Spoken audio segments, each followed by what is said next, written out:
Today's episode is brought to you by In My Bag Apparel and Customs.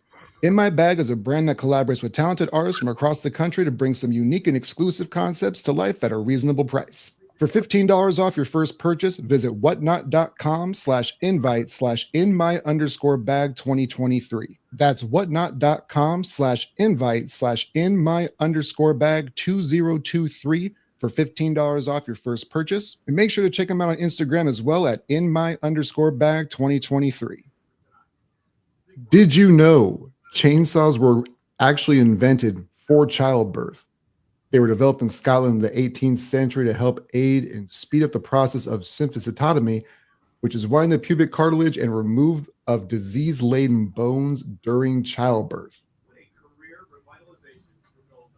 Let's get into it. Could you imagine? You look perplexed by that. I look sick by that. That's wild to me. It was invented. The chainsaw was invented for that purpose. I don't know what to do with that information, man. I know what you do with it. I can tell you exactly. You neuralize yourself like it was Men in Black. You never repeat that ever in your life again to anyone. In particular, me, who is queasy about childbirth. I wish I would have known that going into it because I wouldn't have done that. Yeah. Now I got my stomach.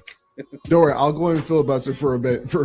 Welcome back to the Playbook Podcast live with Prescott Kelly. I am Prescott Kelly. Today is Sunday, June 22nd. Glad to have you back with us. You can find the audio version where you get your podcast. Like, share, subscribe, smash the 5-star reviews.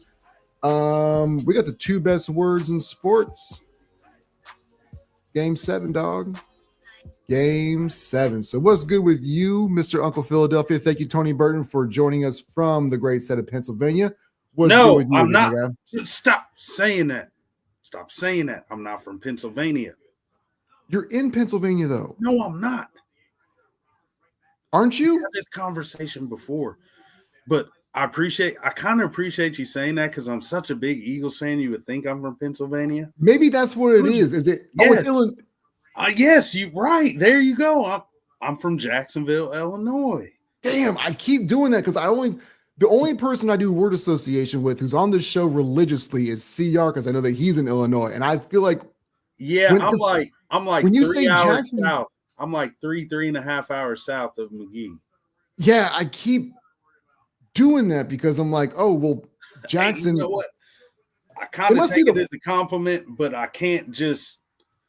You can't let it slide, though. I can't fake the funk. I'm not from Pennsylvania, even though I feel like that's my second home anymore. God, Yep.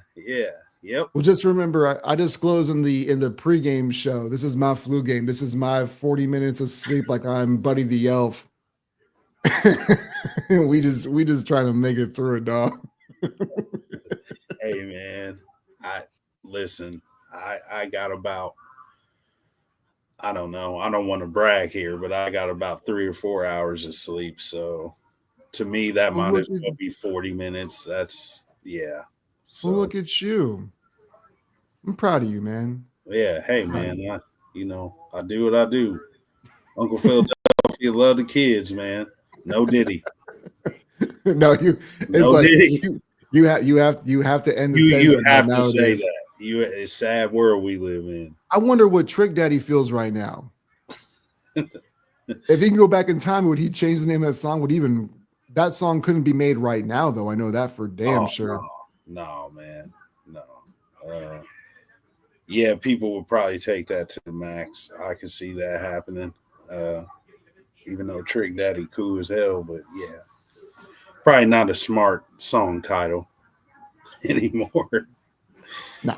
I wouldn't think so. Or even lyrics. It wasn't really a song title, but the lyric, you can't. Yeah, just the opening. Yeah, Trick Love the Kids. Like that's not gonna fly in 2025. Diddy ruined a lot of things for a lot of folks. Hey man, messing with them dark skinned people, man. That's what you get. CR's not here to defend himself. He Our ain't- chat is crazy. defend myself when he says stuff about me, man. I don't care. Hey, man, our skins, man.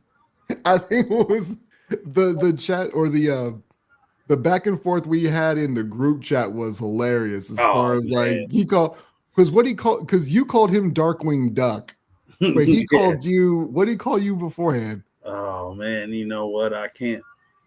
What did he call? Oh, it was Bebop.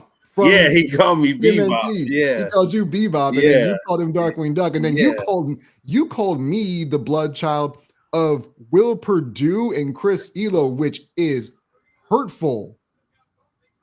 You know what? You know what? I usually don't apologize for things, but I apologize for that. Bro, that was out of bounds. That was that was all the way out of bounds. I'm not apologizing to McGee ever in life, but I will apologize to you.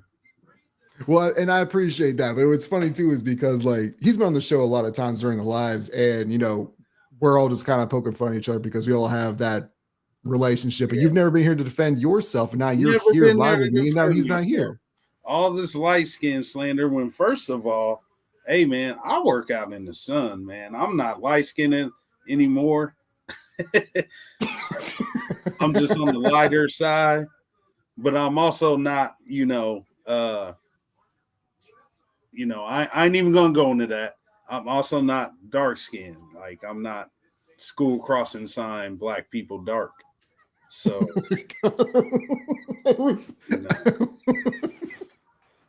John Mathis is in the building, also known as a sports judge. If you don't follow the sports judge, John Mathis, please do. He's got some good stuff out there. He's out in California. I appreciate him popping into the chat real quick and watching the live. Let's go ahead and get to the very first thing at hand, though. Scrolling across the docket. Pacers Thunders Game 7. Ooh, man. A lot of people got a lot of words to eat, good sir. Is this series gone the way that you want it to go? And what do you think is going to be the key for Game 7? Well, right before it started, I was actually at a barbecue, and shout out to my man OG, Mike Jackson. That's his real name, by the way, Mike Jackson. And I bet with him, yep. And my stepbrother, who is his son, is also named Mike Jackson.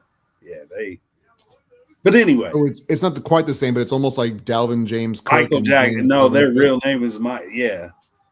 But anyway, I bet him. I took OKC, and I thought that it had the potential to go 6 games. I promise you, I told him the Pacers' best chance to win is Game 1 and Game 3. Game 1, because OKC was off for like 2 weeks, and the Pacers were in a groove, a nice little groove coming off. So you win rust versus rest and all that good stuff. Exactly. Because I don't care how good of a team you are, unless you're like the 96 Bulls or any of them Lakers teams that three-peated or, teams like that, man, it just don't matter. But they're not like that. So I figured Russ would kill them Game 1, which they still should have won Game 1. Technically, I was wrong if it wasn't for a heroic. But I knew that was one of the chance in Game 3, the first home game that they had. They haven't been in the finals forever. That place is going to be jacked up. Players are going to be jacked up. Jet lag and all that. You're not worried. And you're not OKC. I figured You're not worried about them being too jacked up, OKC? No. Game 7 in your crib, young? I was just explaining like how I thought the Pacers would win Game 1 and Game 3, which they did. But as far as Game 7, I only thought it would go 6. I honestly thought the Pacers would get those 2 games and that would be it. Like OKC 4-2. But the more I doubt the Pacers, the more they say, okay, well, you're going to respect me. Well, so they made me, the Pacers have legit made me respect them, man. Like, hey, Well, a lot of folks thought Talk this to thing them, was win or lose. They're a good team.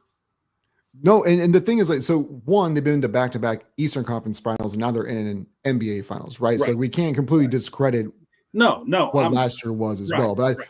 but when you figured there was that, and then they got out to a slow start this year, but Halliburton wasn't getting it going. He was injured a lot early on. So I Yep. mean, you kind of understand why there was a slow start. I Yeah. want to get to Noah in a second because Noah brings up a good point because obviously we know how this narrative is going to go one way or the other. But the Pacers won game one, and a lot of people thought it was going to be gentleman's sweep. OKC just running roughshod through them. And I was like, I'm pretty sure they're going to win at least one more game. Then they did. I gave them two. I gave them And game one and game three. And I think what really got interesting is that game four, when they let that thing slip away, is like, well, now it's done. Like you had a chance to go at 3-1, you're cooked. But then game five and game six happened, and now we're here for game seven. And I'm going to get to the coaching stuff a little bit later on. But John Mathis says, give me OKC. They respond after tough losses. Largely they do. And Noah Gustafson came in because I shared this yesterday, and Anthony McBride only likes to pop in most of the time when he feels Ant-Man, go Big Blue. I like McBride. God. I do. I like McBride, but he likes to chime in when it's convenient. Yeah, so I post, and all I was doing, I was just posting a stat. I wasn't trying to create a narrative because if he's saying the foul merchant narrative, but he's also saying that it's true. So if it's true, it's not a narrative, it's a fact. But all it was when SGA has over 10 free throws, they're 3-0 in this series. When he has less than 10, they're 0-3. Those are just the numbers. That is not a narrative. That is not me creating a storyline. That is just what it is. So it's game 7 at home. He is the NBA MVP, the Western Conference Finals MVP. I understand that. Now, my question is, do you think that he gets the home cooking calls where and I'm not saying definitively that if he gets to over 10 free throw attempts that they automatically win. But one, do you think he's going to get that home cooking call so he gets at least a 10? And if he does, do you think it's a W regardless, just because that's how these playoffs have largely gone for them? I think, first of all, no disrespect to McBride, man. That's my guy. That's my Michigan brother. No disrespect to anybody who keeps saying this. I've mentioned in the chat before, I think the free throw merchant thing is the dumbest shit I've ever heard in my life. And this is why. It's not that SGA ever struggles with his jump shot or anything, but part of you being an offensive player is, hey, if I'm not going to make the shot, I'm going to take it to the cup. I'm going to go hard. So at least they're going to have to hack me. Points are points, man. So if you're drawing fouls on people and getting to the line and getting easy points, what's the problem? I don't understand what the free throw merchant is. And on defense, hey, how about you stop hacking? Don't get me wrong. There's been a couple of calls, especially that game 4 where that could have went. Let's see, there's been a couple of calls. Don't get me wrong here. This is why I'm saying no disrespect. There's been a couple calls where it's like, come on, man. Like, for real. But this is the NBA of today. Like, this is what they do. So, with that being said, I don't believe in the free throw merchant thing. I believe in, hey, you believe in your strengths. One of your strengths is getting to the line. That's what you do to get points. I also believe that there will be, mark my words, a home cooking whistle.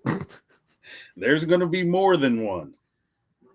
Mark my words. And game 7's all about high emotions and stuff, but game 7 is also where you go out and do what you do best. And what does SGA do best? He's a mid-range shooter, killer, and he's going to get to the cup whenever the hell he wants to get to the cup. And more than likely, at least half the time he's driving to the cup, he's going to get fouled. Well, the reason, so I don't appreciate when people call him like the foul the foul. Like he just has no talent. That screams no talent to me. Well, so to me, there's levels to it, right? So like when James Harden was doing this back before they got rid of the leaning, like jumping into people, to me, that's a foul merchant type of play. That is a jump, and you're like if you're jumping into somebody after they're already into there, that to me is foul merchant territory. 100%. Now, with SGA, I don't think what he's doing to me is not foul merchant, but he's also not the ref. That push off at game 4, that's not him being a foul merchant. That is just a blatantly missed call. To me, you feel the same way?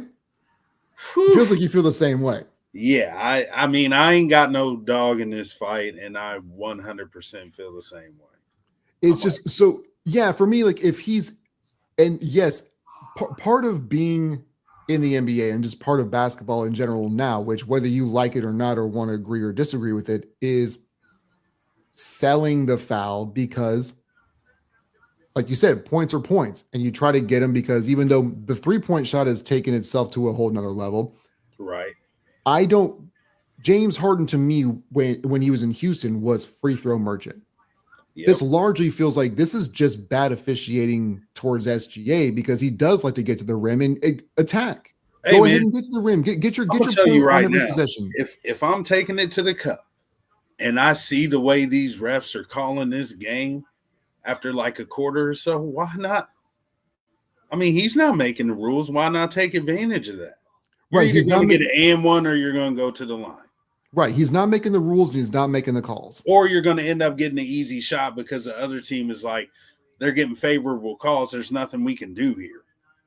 No, but I think you know what I'm saying. Like, so it's all points towards positivity towards you, your team, and your stats. Well, what they've done, and I think that this is like you have to do this in playoff games, especially finals games. Is game 7s. Test the refs. What are you going to get away with early? Figure out, and now it doesn't mean they're going to call it that way the entire game, but you want to kind of figure out what the tempo is. Push the limit early with a couple different dudes. Like don't just go hammer with SGA because if he gets 2 offensive fouls, you don't want to be, you don't want to put yourself out of having SGA out. But certain people have somebody do something they wouldn't do normally to see what you can and can't get away with and how tightly officiated this game is going to be. One thing there's a few things that's always constant with game 7s. For one, jitters and nerves. Especially early. It might be the smart play to take the under tonight just because of that. Do you know what the under is? I think it's 214.5, maybe. That's what it was last night. I'll have to look into that because I don't know with how fast both teams, or especially with how fast Indy plays and how many possessions. I don't know if I'd take the under on that. It's a risk. It's a risk just like anything else. You might, or you could do this. You could even take the under for the first quarter. Under first quarter, I'd have to know what it is, but I think that might be more suitable than the under total altogether, because I also get what you're saying there, up and down. You know, I get it. But that's one thing that's constant with game 7 is jitters. Another thing is usually the refs will dictate to you early how they're going to call the game. Like you said, it doesn't mean they're going to do it the whole game, but most of the time they're going to dictate how they're going to call the game. It's almost like, to me, I've always felt like it's almost on purpose, letting both teams know, hey, we're either going to let you play or don't breathe on this motherfucker. You know, that's just, I mean, Scott Foster's one of the refs, so I imagine. Well, and that was the thing I wanted to get to, because I want to move on to the WNBA, because it sounds like you watch a lot more than I do. That's what I said in the chat. Like I was not going to be able to bring a whole lot of nuance to the WNBA. But one, I want to get to the chat. Then I want to get to what you think actually happens in game 7. Then we can move on to the WNBA MVP. So Noah says, how many free throws for SGA going to get? I mean, again, I'm not saying if he gets more than 10, it's an automatic W, but if he does, it's automatic. Sounds like. it's almost like an automatic 9 points. Kind of what if it he's going to sounds go 10, like. right?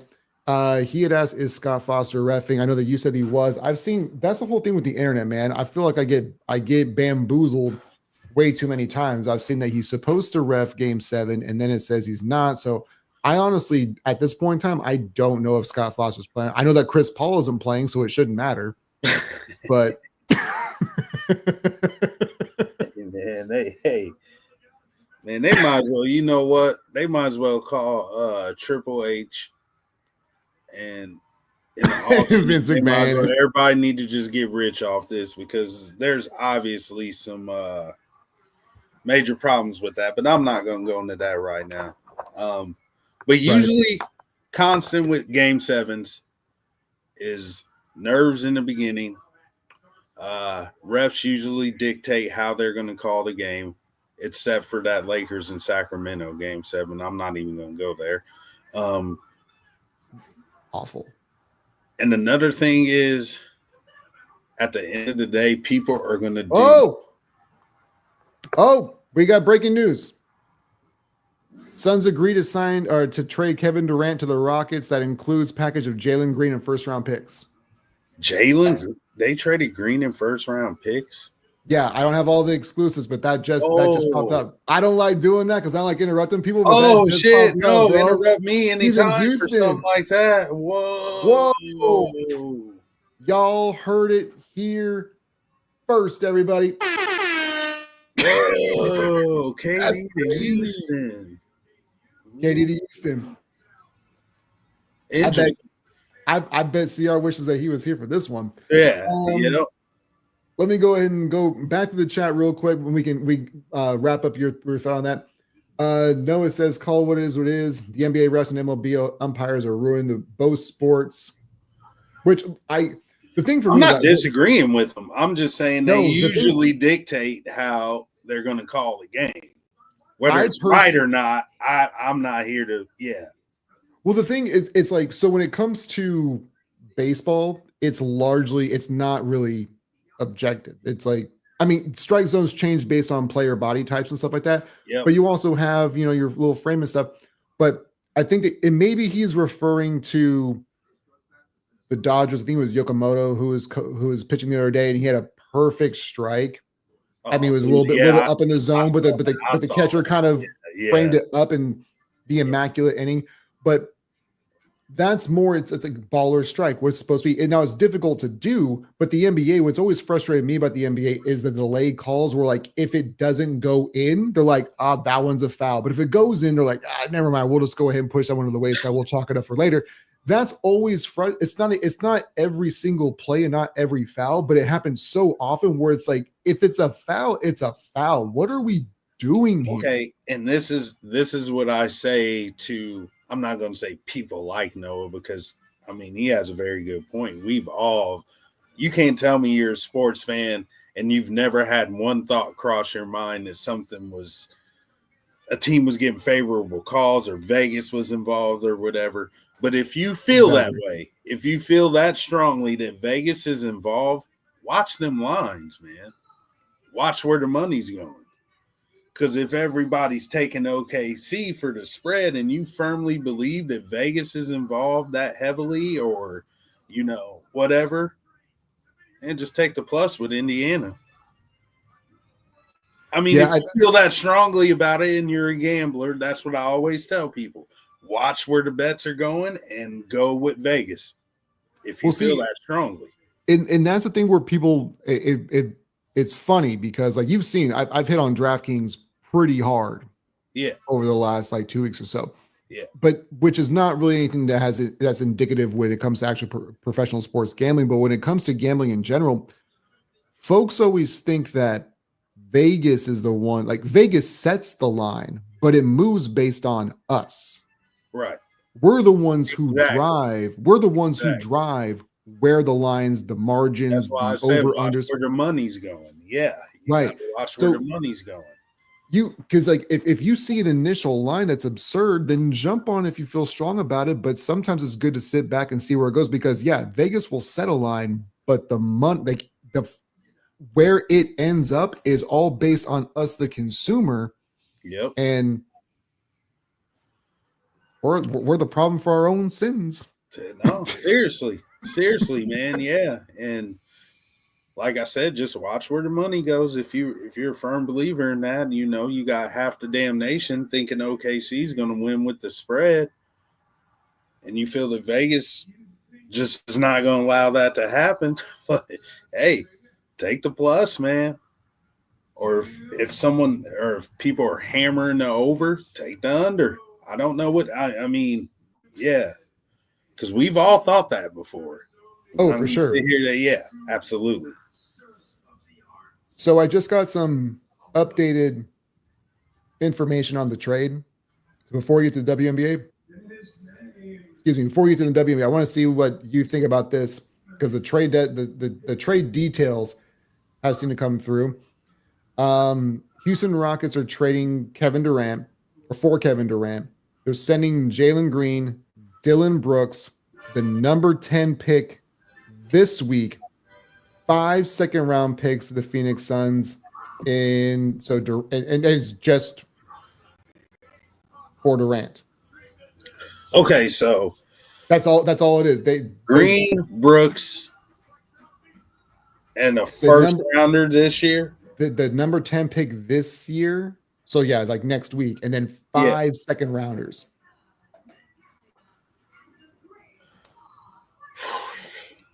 I don't like this at all. That's a haul, man, for somebody.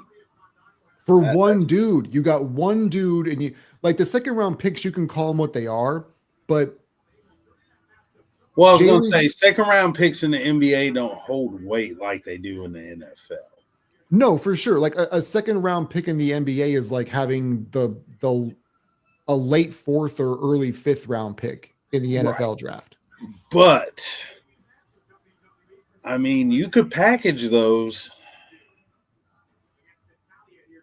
If you got a good GM, if you got a good GM and you got 5 second round picks, there's no reason why you can't turn that into at least 1 first rounder.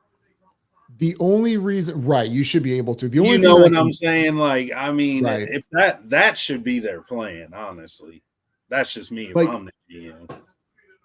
So I mean, like, I still get it, but like, to me, so Houston to me feels like they overreacted on an overachieving season. Yep. They were what? They were the 2 seed. Yep. 3 seed, something like that. 2 seed. And it feels like what they did is like, well, we got Şengün, we still have Thompson, we still have Van Vliet. We've got Udoka, who we think is obviously he is a great coach because we've seen what he's done in 2 different spots and turned them around quickly. Yeah. But this just feels like we overachieved this year. We got to go diving, go straight in and get Kevin Durant. And I don't like the move at all. Not because I don't think that KD is awesome, but at 37, man, like I just don't get it. He's 37. I mean, I don't know how he's escaped the injury prone tag. Somehow he has, but he's usually, to me, it seems like he's hurt quite a bit. I thought Green was a pretty good talent, man. Now, Dylan Brooks, there's a reason why he's been on so many teams. I think he's a decent NBA player, but there's a reason why he's been moved so many times. Well, when Brooks was, has he been moved that many times? He's been moved like 2 or 3 times, hasn't he? I think so, because he was in Memphis for a while, and maybe I'm alluding. Maybe the first team was eluding me, but I thought Houston was. I don't the only team. Did Memphis draft him though. See, I thought so, but I could have that wrong. Right. But I remember when Memphis didn't want him back, and people said that's what I'm saying. Yeah, they didn't want him back. But when that happened, but when Memphis didn't want him, I said he's still going to get. This happened. This was on the other podcast that I had him. I told him, before we got signed, like he's going to get another deal, and it's going to be a multi-year deal because he's still a good enough player. He's not. He thinks he's better than what he is, but that's what all NBA players think, anyways. And he might be a kerfuffler. He's But a serviceable player, man. I'm not saying anything about his talent. Like you said, he overdoes it a little bit, but someone has yeah, to. I mean, I don't mind his antics. Like, that's just who he is. I don't mind them moving him, is what I'm getting at. I don't mind that. sure. Man, Green, I like Green, man. I think he's a above average talent. And they're trading for a 37-year-old Durant, and that's I don't know, man. I don't like it either. That's a lot. It just it feels like a lot, and especially like Noah said, watch him get there and they won't re-sign him, or he doesn't want to re-sign. But the thing That's is, like, what I'm saying. but he did specifically say that he wanted to go to San Antonio or Houston. So he got to where he wanted to go, which to me makes it feel like there should be some underlining uh Motivation. negotiation tactic. Yeah, well, not even just motivation, but like an under the table kind of agreement of you said you wanted to be here, we're going to get you here. So this seems like they're going to do a short term extension, but bonkers money. Man, you're probably right. And that's today's NBA, and that's what they do, man. But I just feel like they're like, I don't all the way like this. Like, I'm not like 100% against it, but it's like you said, I feel like it's a 100% overreaction, and that team was just fine. Like, they did need somebody else that could score, but you don't give up all of that. well, but, I mean, so You got to pick. so the thing is, they absolutely have to win a championship this year, because if they don't, if they win one this year, every Rockets fan alive is going to be able to justify what they did and how they did it. And you Just know like what? the I'll Rams. come back on here and say I was an idiot and it worked out for them. And, congratulations. But I just don't see that happening, man. I don't. And see, I don't either. I don't see it happening. It's honestly both the two teams that he wanted to play for, both San Antonio and Houston, to me, weren't going to win a title this upcoming year anyways. This is what it felt like to me. He's all about hooping, but he's all about enjoying his life. No state tax, great weather. Right.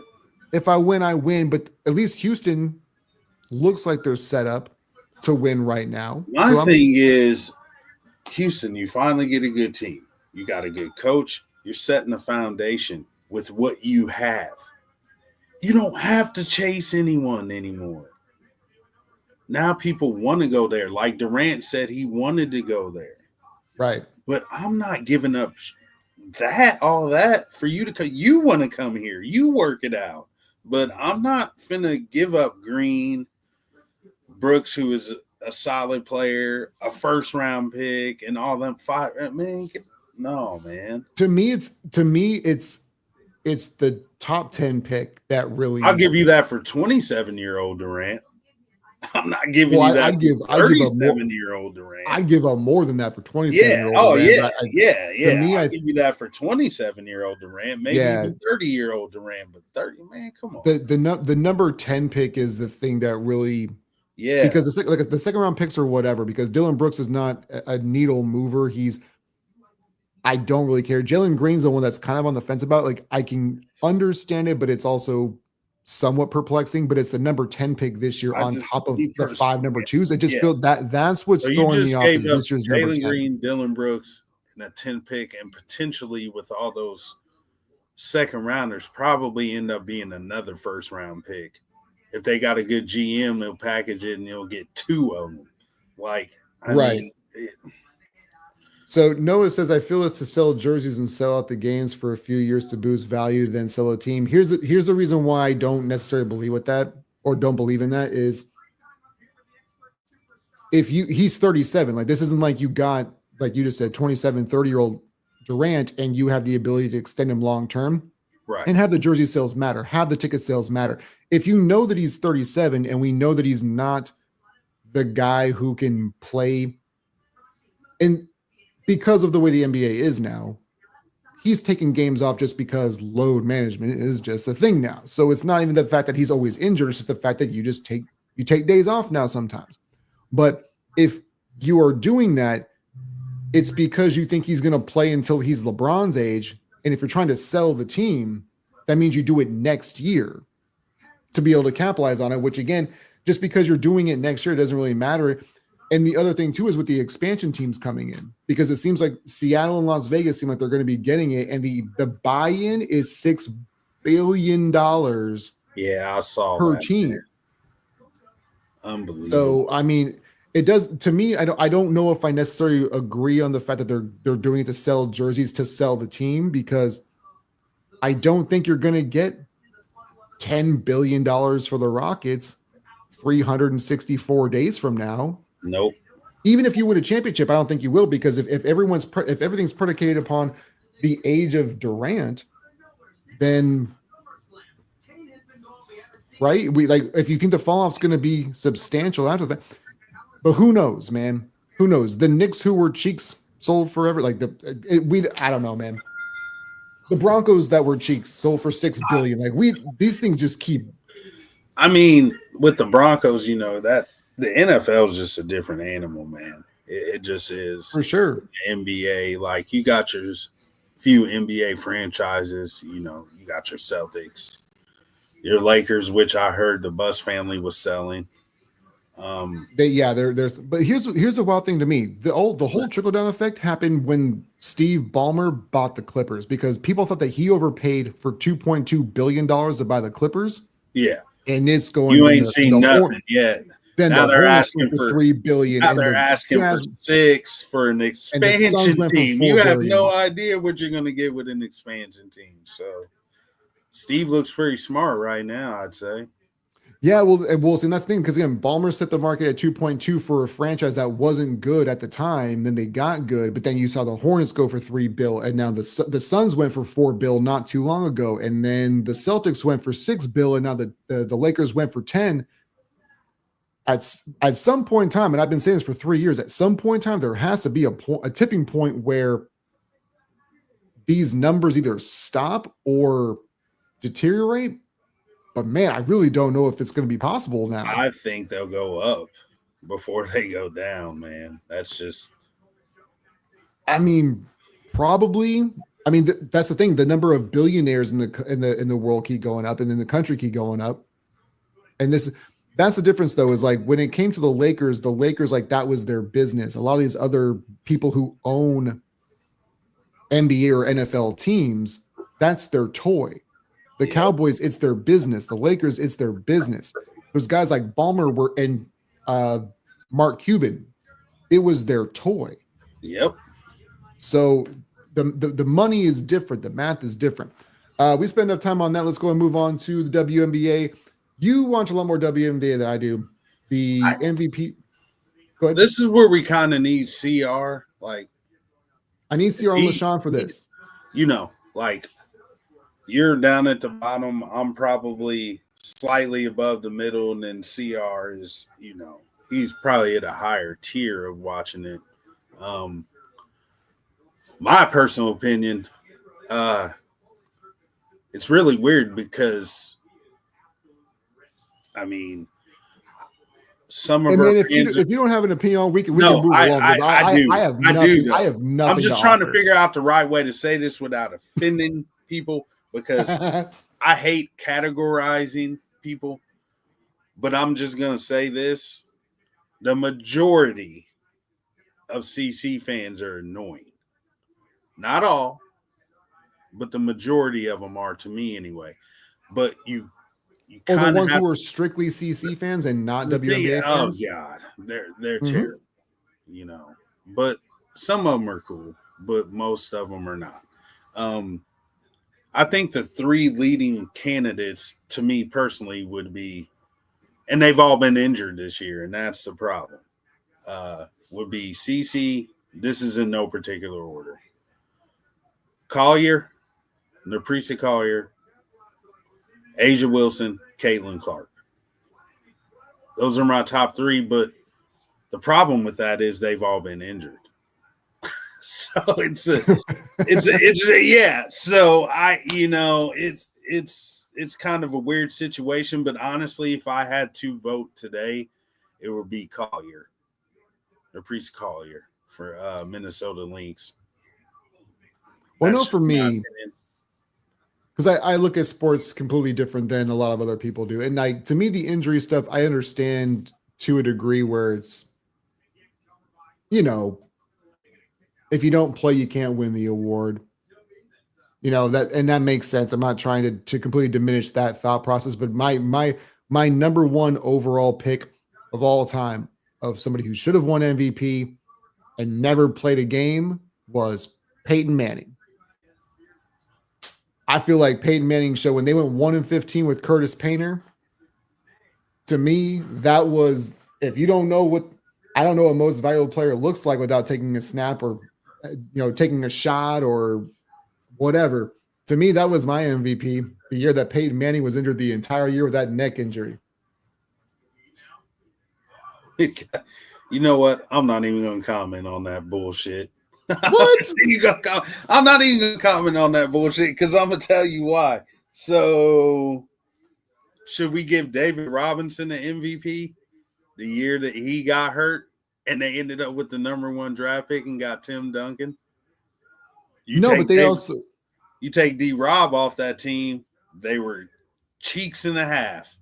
And then they ended up, you know what I'm saying?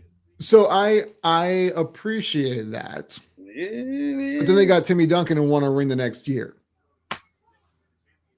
So, I mean, no, I don't know. Timmy Duncan's a generational player, man. Not only that, but then you put D-Rob back in the lineup with him, and now and you got Pop as a coach all of a sudden. Oh, shit.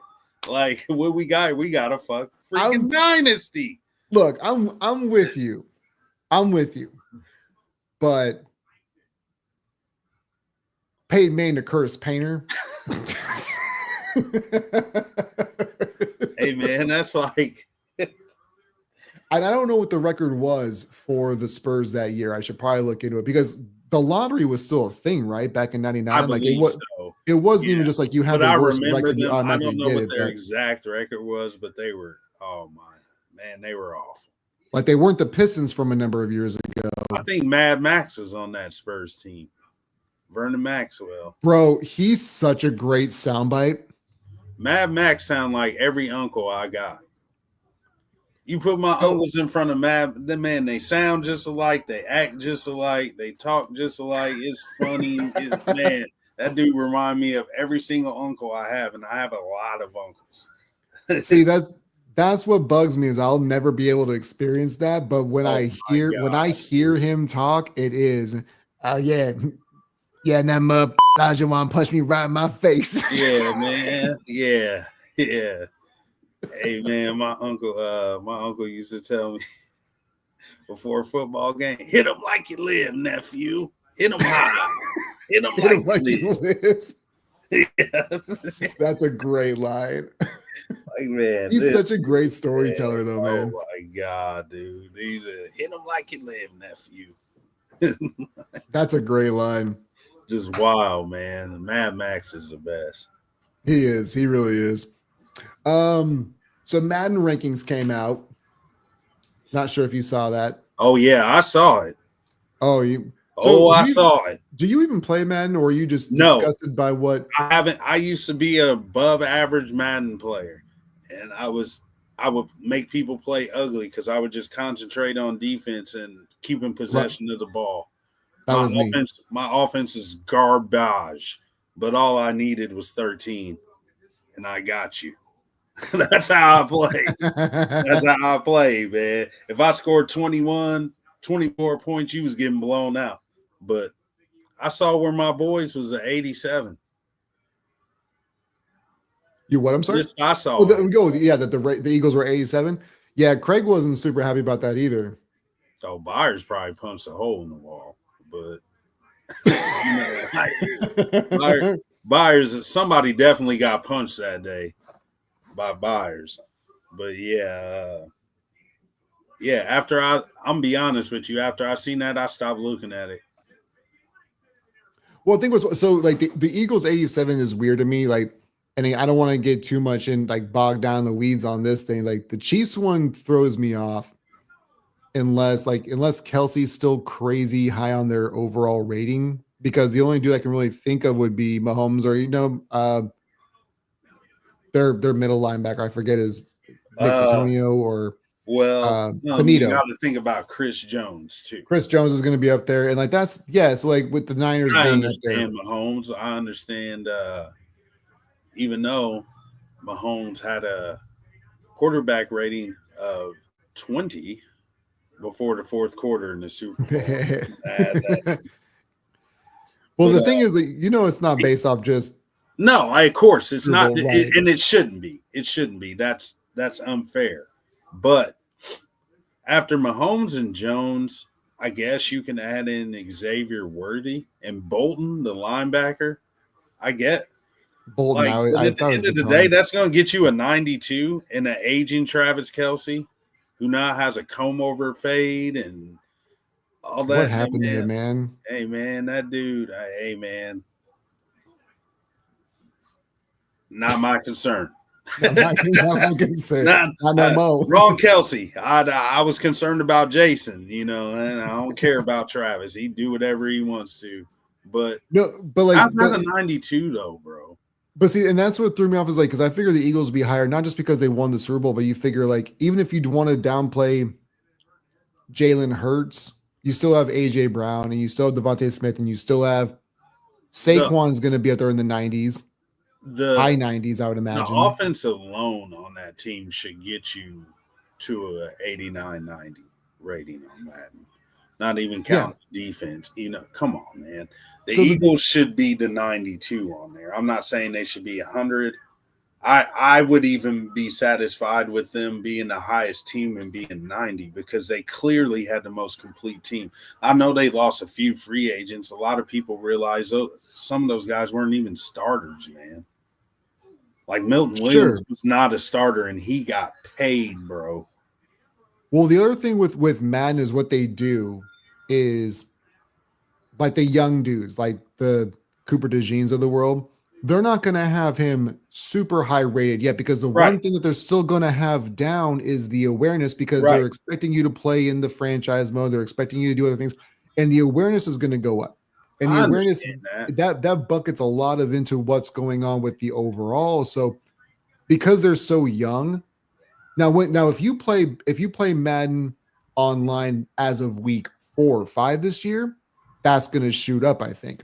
Yeah, I understand that to an extent, though. But it does seem disrespectful, though. It's 100% disrespectful. Even like when people talk about the Bills, and I'm like, Josh Allen's he's doing all the heavy lifting on that overall. Yeah, even if they're not, you tell me who was a more complete team than the Philadelphia Eagles. I won't be able to. So naturally, they should be number 1 coming into the season. I don't get all hyped up on Madden ratings or anything. Hell, I don't even. Oh, no. But come on, man. That's disrespectful. No, but it's always funny because, like, the only reason why I bring it up is because Jeremy Red, who's actually a buddy of mine who lives up here in Alaska, was like, there's no way that these things are real, that these ratings are real. I'm like, well, the ratings are real, but it's just like, okay, so to put it in perspective, the Steelers are rated higher than the Bills. Yeah, but they also have Hayward and Watt and Fitzpatrick. They have DK. Like, they've got legit guys who are top end going to be heavy hitters on the overall. The Bills don't. They've got Josh Allen, then maybe Matt Milano. Yeah. Maybe Gregory Rousseau, depending on where they have him at. Yeah. But the ratings are just ratings. It's like how good you play actually matters more than anything else. Yeah. I mean, the speed obviously is the biggest killer, but yeah, I don't know. I just felt that was extra disrespectful. Hopefully the Eagles, and I know it sounds stupid, hopefully they take that as motivation, man. I mean, well, some players do. Some players, when they see what their individual rating is, they're like, "Oh, I'm not playing this game anymore." They like. Speaking of Madden, I don't like Saquon on the cover either. You got the jitterbugs, huh? You don't want the Madden curse flowing over? Man, anything. Well, Josh Allen was the cover athlete last year and he won MVP. Well, I mean, there's been exceptions, but I'm not gonna go into it too much because I don't want to get my ass kicked by Eagles Nation and they'll blame me for jinxing it. So I'm not trying to jinx anything. I'm just saying I don't like it. Totally understandable. I don't even want to think about it. You know, you don't want to play the odds. Exactly. Yeah, you play the odds on exactly. Josh Allen was the exception. Well, it's been real, guys. Josh Allen was the exception. I'm living it up now. I'll tell you what. Let's move on. I know that you brought this up into the chat the other day. Had the conversation of Lane Johnson being the greatest right tackle of all time. I don't think you're going to get a whole. I know that in the chat, LaShawn was very team Larry Allen. You know what? I think he's just doing that because it's been over 2,000 days since Ohio State beat Michigan. You guys are still doing the pettiness between those two schools and their fans is crazy. I think that's why he disagreed with me on purpose because he's still mad about the 2,000 and counting days. Love you, LaShawn. I'm not even going to go there with you. But no, actually, he brought up a very good point, and I was mad at myself. The Reggie White thing? No. They had some crazy battles, and most of those battles came when Reggie White was a Packer. But Reggie's still my man. I mean, he's still revered as the best Eagles player of all time amongst the majority of Philly fan base. I can tell you that. But not only was I mad that I forgot about Larry Allen because I pride myself on offensive and defensive linemen, I have to give this cowboy his props, which already hurts enough. Which I don't want to do, but I mean, if you're going to argue a point, if you're going to argue that point with the player, he picked the best player to argue that point with. My only argument against his is I'm not sure how long Larry Allen played, but it seems like that Lane Johnson is getting better. Like, he's on year 13, and I feel like he even said it. He said, I'm on year 13, and I don't think I've reached my peak. There's been no drop-off with this guy. Like, he's been great since he's been there and only keeps getting better. Like, there wasn't a welcome to the NFL moment for him. There wasn't a learning period where you knew he had potential, but he'd mess up here and there. Like, he's just – the only argument is every now and again he'll get hurt, but it's the NFL. It's not like a constant.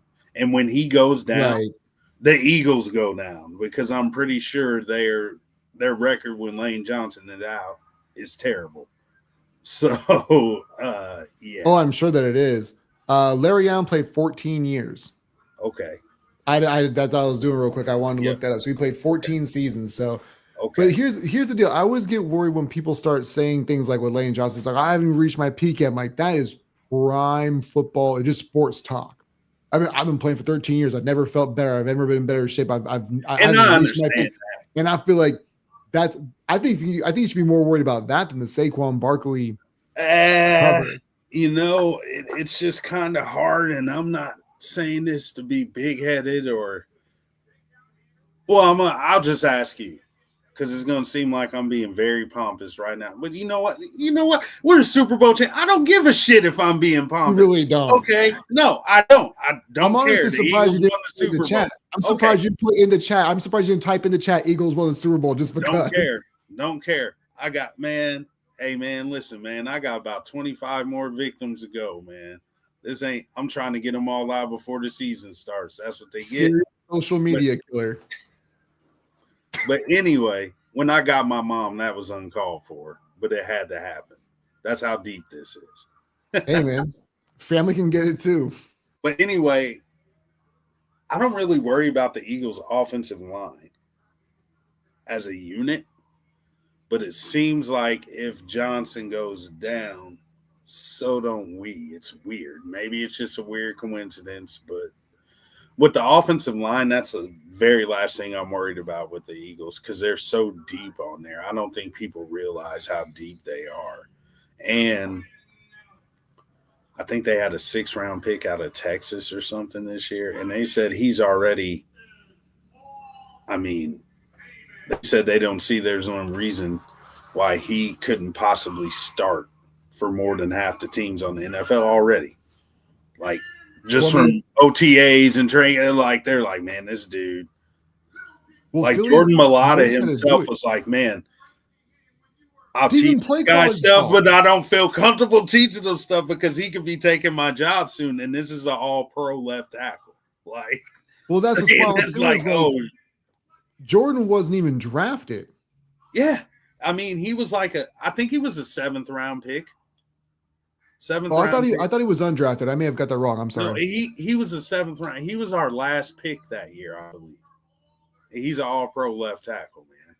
As long as we got Stoutland and as long as we got Howie Roseman, I will never worry about the Eagles' offensive line. Never. No, I think you guys are in good hands. I mean, call it what you want, but it's the truth. But Lane, I feel like, and I'm biased, I feel like he's the best right tackle of all time. I don't think you're too far. When I'm 100% biased. But if you tell me Larry Allen, I'm not going to argue much with that. Probably not going to get much pushback, right? No, I'm not going to push back on that. No. Nope. I think most people wouldn't either. I'm like, there's going to be some people, even non-Eagles fans would probably tell you at this point in time that if you want to make the argument for Lane Johnson, that you could. Like even non-Eagles fans. You know, I think that it just depends on where you land on what you want out of a tackle. And but he's a Cowboy, but if you say Larry Allen, I get it. Well, I'll tell you what, I know that you got to hang it up soon. The other Avengers bail on us, which makes me really sad. Yeah, that's really, I told you can't trust them dark-skinned people, man. They always talk about me and, all that pretty boy BS that CR be saying and stuff, but hey, man, at least I'm reliable and show up. At least, and I'm the white guy caught in the middle of all these jokes. And I'm like, I don't know what's appropriate for me to laugh at. Hey, just laugh at whatever you want because it's funny. It is. I'm gonna tell you what, it is funny. It's definitely funny. These people have no idea what goes on in that chat. No, I hope no one ever gets a hold of those conversations. It's weird because like there's times where I'll go 12 hours at a time without looking at the chat because like between work and the time zone difference. Happens. So I probably miss a lot of stuff, but I also trust you guys. You guys are policing yourselves. Like it's not a. Oh yeah, it's not that serious. There's no way in hell that it could ever be that serious with me and those guys. There's no way in hell. No. Like if. Here's a thought. Like if you're having a bad day and you're in the chat with people that are going to roast you from now and again, say something. Or because everybody respects everybody. Hey, man, I'm having a bad day. If I tell CR I'm having a bad day, he's not going to be like, oh, well, let me add to it. Yeah, let me pile on. Yeah, he might throw a slight little jab like, oh, man, would you suntan too long? Or something like that. But, it's all love in that chat, man. I love it there. Love you guys. No, it's all good. Yeah. But no, the last topic I want to get your opinion on, and I already know the answer to it, but the whole reason why I want to bring this up is because scrolling through my timeline, LaShawn had commented on somebody saying like, oh, Emmett versus Barry. And I know that the one thing I've appreciated about the longer we get away from things, it feels like people start to have a different perspective. Like in the moment, people are idiots, especially sports fans. Like in the moment, they're over the top, they're hyperbolic, they're overreactionary. But it feels like as time goes on, they start to see what players were and what they were dealing with. And the conversation piece was Emmitt Smith or Barry Sanders, who's better. And then Barry. The conversation piece was also steroids in baseball, which I've never changed my perspective on the Sanders Smith. I'm just hard headed with that. No one can tell me. It's Barry. No one can tell me that Emmitt Smith was better than Barry Sanders. Not as many Lions games as I was forced to watch as a kid. There's that. With that jackass you call dad. And no, there's no one can tell me any different. Well, the Super Bowls is what people always hang their hat on, but it's also that was Those one are of the team greatest rosters ever accomplishments, constructed. man. It's just like the same thing with I love me some Jalen Hurts, man. I wouldn't take any quarterback over him in the NFL right now, and it has nothing to do with talent. It has everything to do with how he leads a team, carries himself, and shows up in big games. After the Super Bowl, Jalen Hurts Super Bowl MVP, people pushing him up to like the top 3 in quarterbacks. To me, he's a top 7 quarterback. Sure. He's no lower than 7 to me. That's just me. Now, if you want to give him 1, 2, whatever, okay, but it was a dead ass overreaction to a team accomplishment that he contributed to a lot. Same thing with Emmitt Smith in the Super Bowls. Like those teams that won those Super Bowls are considered by many to be some of the best teams in NFL history. Bananas. Just straight insane. And it pains me to say this, but and you know what? Fuck those guys. But they were a very, very, very good football team from top to bottom.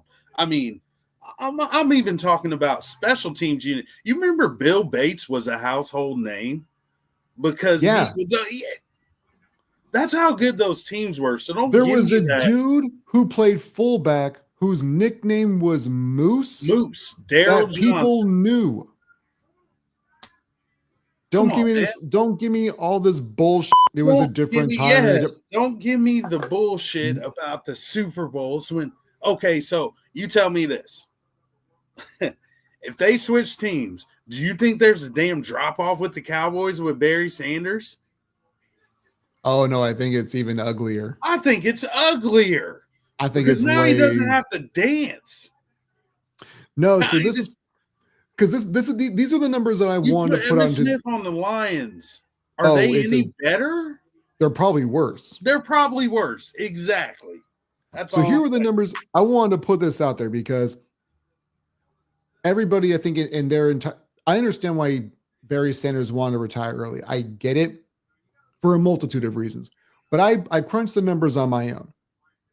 Emmitt Smith had 226 games. Sanders had 153, which means that Emmitt Smith played 73 more regular season games than Barry Sanders.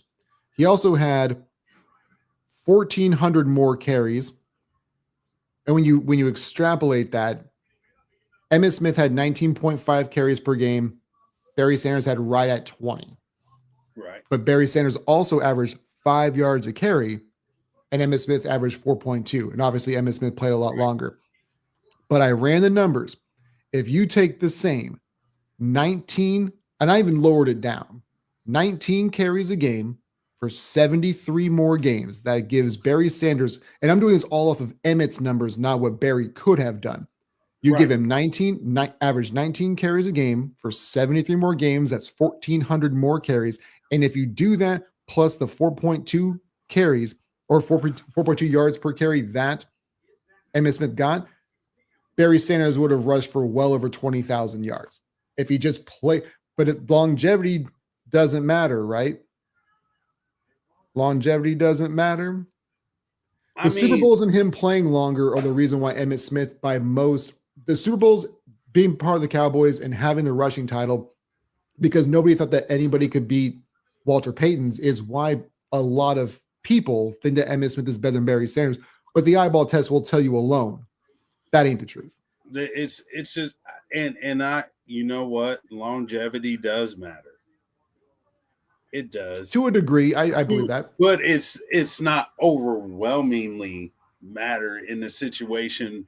With, you could even make the argument that, okay, well, if he got 1,400 more carries, if he played 70 something more regular season games, why is the yard differential only this?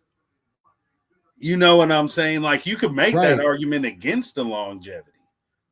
Right, because that's just it. Like, okay, well, he should be light years ahead of this guy. And there's only the same neighborhood. There's only a 3,000 yard difference between the two of them, and one of them played 5 more seasons. Jesus, are 5, 6 more seasons? That's what I'm saying. No one can tell me that Emmitt Smith is better than Barry Sanders. No. You could tell me that Walter Payton is better than Barry Sanders, though. I will entertain that argument. I will sure. 100% entertain that argument because you could argue that Walter was a more complete back other than those teams when they started being good and then the 85 season. Walter played on a lot of shitty Bears teams before that, man. Yeah. And he was all they had, and this man was still probably the best blitz blocker, could catch out of the backfield, could run you over, could run by you. I mean, I'll entertain that every time. Yeah, Emmitt Smith, I have no. If you say Emmitt Smith is better than Barry Sanders, just, hey man, just go on about your business, man. We'll just go our separate ways. And that's what's always frustrating me about sports. I say this all the time. I love sports. I don't like sports fans because it feels like they pick and choose where the individual stats are bleeded into the team stats and vice versa. And it is. Barry Sanders is probably arguably the best football player that I've ever seen play. Yeah, like on the offensive side of the football, at least. Like I know the people are going to say Jerry Rice, but I also contend where Jerry Rice, you got Barry Sanders, you got as much as this pains me to say this, I don't think LT lineman. Like I put LaDainian Tomlinson's up there. LT, you got Anthony Munoz. You gotta get some lineman love here. You got Anthony Munoz. Yeah. You got Tony Baselli. Tony Baselli, Orlando Pace, and I'm a Michigan fan, and I almost threw up in my mouth, but Orlando Pace. I could see that you were holding it back. I didn't want to say it, but if we're keeping it real here, there's a lot of good players around, but to even entertain the Emmitt Smith Barry Sanders argument to me is wasting time and energy. I used to online all the time just because I was so fucking pissed off that people actually thought that. And I always get well, you're an Eagles fan treatment. Like, as you can see, if I don't want to say something, I'll be like, look, man, I hate to say this and I hate these guys, but this guy is, yeah, they got it, man. So I think it's always funny about when it comes to I use the term simp way too often, but like when I used to engage the same way that you used to, like I would engage 5, 6, 7 years ago on these sports talks, and it was before they got Josh Allen, or I guess it would have been longer than that long ago, but it was pre Josh Allen, and I would just give opinions like, well, what do you know? You're a Bills fan, you don't know anything. And if I ever comment now, I don't get that, which is weird because the Bills getting good had nothing to do with what I knew and what I didn't. It's just apparently if you're a fan of a team who's not very good, you don't get to have an opinion. Or if you're talking about, like you said, a Dallas Cowboys post and you're an Eagles fan, you can be unbiased. You preface it with, I'm biased on this opinion, but at least I'm being honest about it. Yeah, I'm gonna be honest with you. I don't want to say this, and I hate your team, but hey, this guy's good, man. It's just that's how I've always been. But other people don't follow that suit, and they let their hate for a franchise just literally just cloud their entire sports opinion, or they let their love for a certain player or franchise cloud their entire sports opinion. Like, I don't get into the Jordan LeBron mess. I haven't done that in years, and I won't engage in it too terribly much because it just gets diabolical at times. Like, it's just I grew up in Illinois. I am a big Bulls fan, even though they piss me off. I'm a big Bulls fan. So of course MJ's gonna be my GOAT. Okay, cool. But I'll entertain a Kareem Abdul-Jabbar talk. I'll entertain a LeBron talk with certain fans. Like, you know what I'm saying? Like LaShawn, he's from Ohio. Like, obviously he likes LeBron, but he's told me several times before that he thinks Jordan's a GOAT, but he thinks that people put him up way too high to the point where those people that do that, you have to say stuff to ground them, even though you agree with them. I've had to do that before too. Like, so this guy just never does any wrong. Like, he just, some of those fans that are like, oh, well, he just won all 14 years. Like, I kind of sympathize with them just a bit because people make it out to be that way.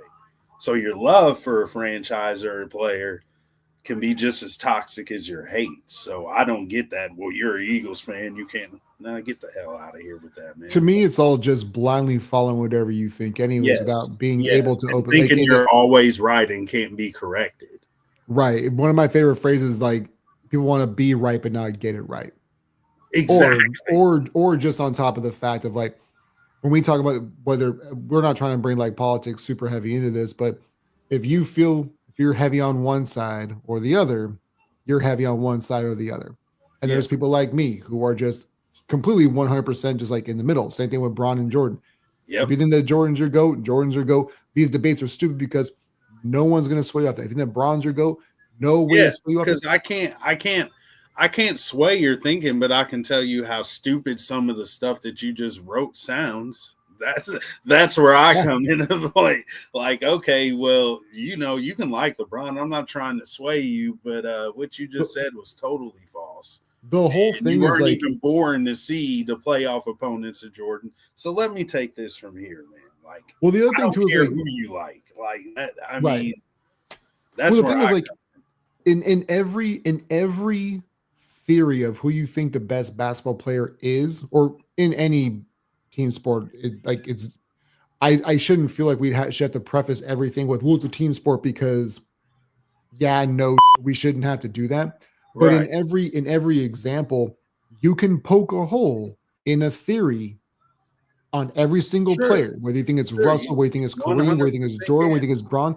You can poke a hole in every theory. I do it to Bill Russell fans all the time. Are people who say, oh, well, Bill Russell has 11 the GOAT because he has 11. He has 11 rings. I'm like, and it's usually, younger people who didn't even get to see Jordan's career is trying to bring down Jordan's fans. Well, Bill Russell, or right? Like, dude, Bill Russell was more important for what he did off the court than he ever did on the court. And a lot of people don't realize, like, these people, and 11 championships, I get it, man. But this man played in 18 leagues. Come on, man. Where there was barely any 7-footers. You win one round of the playoffs, you go to the finals. Could you imagine that? We'll see, and that's where another topic where people get pissed off is like, they're like, well, there's too much basketball. It's like, well, you guys won the 7-game series because nobody's ever fucking happy, because when you extend it to 3 different levels before you had to get to the finals, it used to be 5-game series. And then when you lose in 5 games, like, well, if we only had a game 7, we would have won. And then they do this. So, like, and the NBA is trying to give you what you want. And then when you get what you want, you call it a money grab. Exactly. And then you could even do that with the finals format. You're probably old enough to remember where the finals format was 2-3-2. Mm-hmm. I'm a year younger than you. Yeah. Oh, okay. Yeah. See, I'm 41, dog. Like So you remember them 2-3-2. Well, how's that an advantage for the home team? Blah, blah, blah. Or the team with the better record. You gotta go play 3 straight games. So there's potential if you lose one of those 2 home games that your ass ain't coming back and you're gonna get cooked. So, and I don't, Zach Lowe they changed it to 2-2-1-1-1, which I didn't have a problem with. But you see how we keep moving goalposts here? It's every time. It's every time. You don't get what you want, so let's move it. No one's gonna ever be happy, bro. That's just it. No, and that's another reason why I hate just doing sports in general, or just having these just scrolling through my timeline, seeing what I got going on, is because, like, the Bills have had 2 different postseasons now where they've changed the rules because the Bills have lost games. But they're like, meanwhile, they try to take away one play from the Eagles that's a perfectly legal play that anyone can run, that the Bills got stuffed on. That 5 times in a row. That the Eagles have actually been stuffed on before. Oh, I know. Big shocker. It doesn't work every single time. Like, dude, it fits their personnel the best. You can't take that away from them. And the thing is, like, but we're changing whole overtime rules. But you're worried about one formation in one play that eventually someone's going to figure out. Well, to me, it's not even just the fact that they're going to – one of two things is going to happen when it comes to the brotherly shove. Because I feel weird saying, it's weird. Push. Like, man, come on. Man. So to me, one of two things is going to happen. Either A, other teams, especially like in the division, because that's, you're going to play 6 games in division.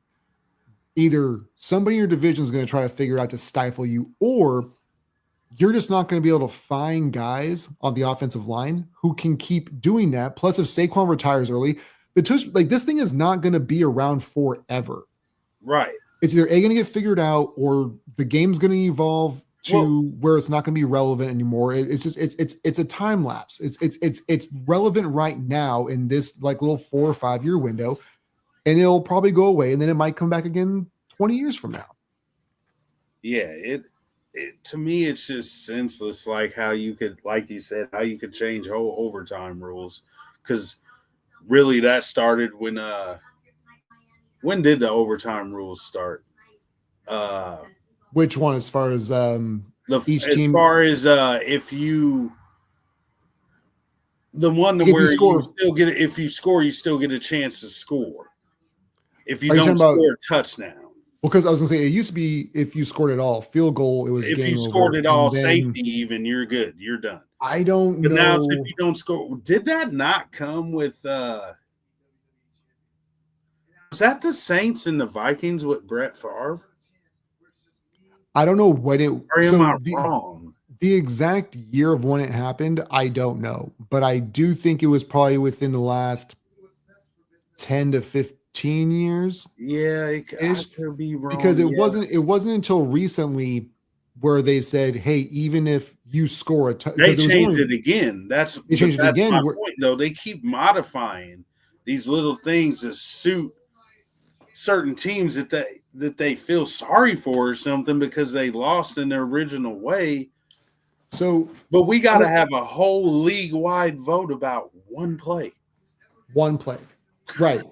Yep. What? I'll tell you what. I know that you need to go, and I need to hang it up soon, real quick too. But it just made me think of something. If we can wrap it up in the next 5 minutes or so. Oh yeah. Speaking of the overtime rules and changes, do you think that we'll ever get to a point where the NFL basically goes to college rules, where you start at there's no kickoffs, there's no. I would love to tell you, I would 100% love to tell you, you are absolutely out of your mind right now, but you absolutely are not, because look what they keep modifying. It's literally trending that way. Is that if you really think about it, like. So I'm not saying that it will happen, but because I'm not saying it will happen. Sure. We may not see it in our lifetime, but I can certainly tell you it's trending that way. Look where we came from. It went from first person to score to has to be a touchdown. It has to be a touchdown. What's next? Now both teams, even if one person does score a touchdown, the other person gets a chance, and then what's next after that? So I mean, like, would you be opposed? I think that's kind of if you're going to do that. If you're going to do that, just play an extra fucking 10-minute quarter. See, and an extra 10 or 15-minute quarter. If you're going to set it into a certain yard mark, just play extra quarter. See, here's the deal. And I personally don't have a problem with that. If it's so for me, it has to be. But again, we're changing rules. I don't like that for regular season at all. For playoffs, or maybe it's just the Super Bowl. But you're going to run into the exact same thing that we're just talking about with reinventing new rules. Is, well, if you kick off, you're automatically given one less opportunity than the other team. But it's just going to spiral. You know what? Here's what we do. I think this is what we do when it comes to the Super Bowl. That game alone, jump ball at midfield. That decides who gets the first possession. This is the XFL. It's the only way to do it, baby. Vince McMahon on there, man. We just went down a whole rabbit hole of weird ass scenarios and rule changes that will never happen. Honestly, no, I see that happen. You can't rule that out.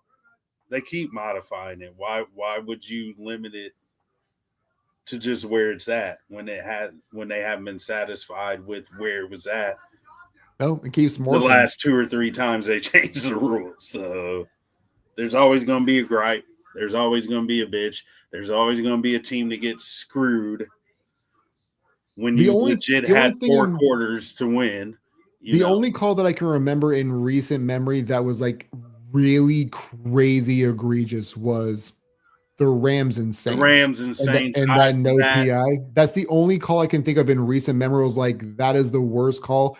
That couldn't be reviewed. That couldn't. My girlfriend, bless her heart, man. Before she got converted over to an Eagles fan, I don't know what asshole did that, but she was a Saints fan. She understood some rules, but she didn't understand them all. We were watching that game together. It was when we were very first got together, and we were watching that game together, and that play happened, and I just sat there with my mouth open because if you remember the week before, the Saints had beat the Eagles. So I was like, and she looked at me and she was like, I don't think they're allowed to tackle you before the ball gets there, are they? I'm like, no, sweetheart, that's what we call pass interference. Well, how come they're running the play? Because they didn't call it. That was a rough I had to explain that to her the whole night. That was so rough to try to explain to somebody like that. I was like, you guys just got fucked. That's what happened. Yeah, and that's all I've ever seen in my life.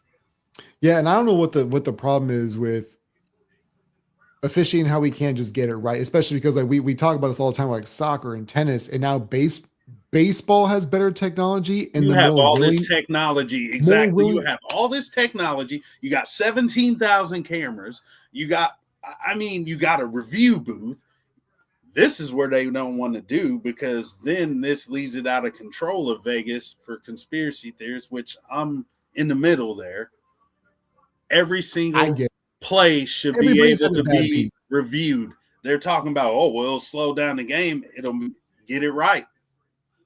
But that's the thing, is like, it shouldn't, that's the whole thing, is like, it shouldn't take that long, because because I don't believe that every play should be reviewable. But like when you see something like that Saints Rams play, I know we're going back in time a little bit, but that's an easy call. I shouldn't have to use a challenge. Or if it happens underneath 2 minutes, I can't use a challenge, but you can't get it right when it's that egregious. So you get exactly that egregious, but you got to put your faith in the booth upstairs to right. The eye and who's up there? You know what I'm saying? We don't even know who the hell's up there. The last time I checked, the phrase was "the eye in the sky don't lie," not "the eye in the sky hides a bunch of shit from us." Who are these people? And how come we never see them? I'm gonna just leave it there, man. I did, man. We'll go ahead and hang it up for the day. All right, that brother. was Tony Burton, Uncle Philadelphia, who's not actually in Pennsylvania. Yes, I'm in Jacksonville, Illinois, home of former heavyweight world champion Ken Norton Sr. My guy. Well, I appreciate you being on with me. I'm surprised, or I'm kind of bummed that Sierra and LaShawn weren't here. But one day we're going to coordinate to get most of the Avengers with us. Well, they might be playing hide and seek while they can, because it's light outside. You know, when it come by 8:30, you can't see them, brothers. But well, you guys know the drill. If you're here in the live, I appreciate you guys. Like, share, subscribe on the podcast as well. Share the Sports Avengers page. You can get more lives, more other content. You guys know the drill. Stay up, stay blessed. We'll catch you guys on the next one.